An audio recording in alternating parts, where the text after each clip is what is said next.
আসসালামু আলাইকুম। খুব সহজ একটা রান্না আজকে আমি নিয়ে আসলাম।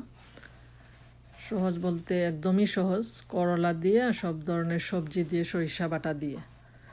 তো আমি সবজির মধ্যে দিছি আমি হচ্ছে আলু, মূলা, বেগুন, সিম, জুকিনি, পেঁয়াজের কলি আর টমেটো।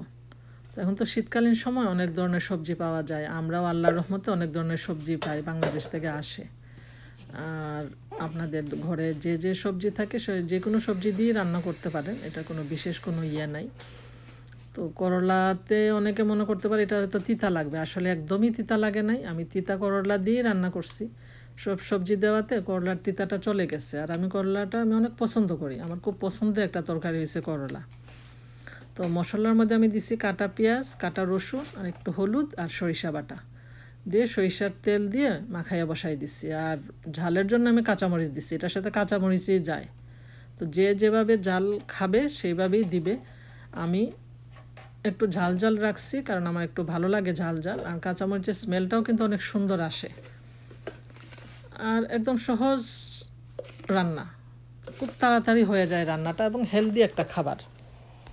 কারণ এটা সরিষার তেল দিয়ে রান্না করা, তো আর সরিষা বাটা একদম অল্প মশলা।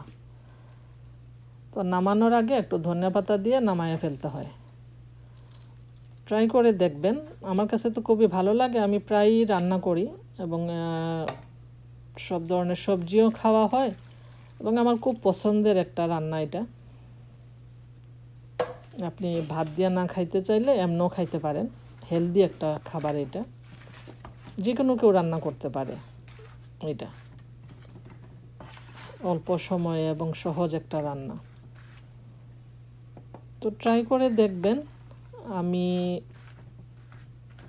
নিয়ে আসলাম আপনাদের সামনে, কারণ আমি রান্না করছি, তো এই জন্য চাইলাম যে একটু শেয়ার করি আপনাদের সাথে, এই জন্য আমি একটু শেয়ার করলাম। ভালো লাগলে জানাবেন কেমন হয়েছে আমার রান্না, আর আপনারা রান্না করে জানাবেন কেমন লাগছে এই টেস্ট। ভালো থাকবেন সবাই, আল্লাহ হাফিজ।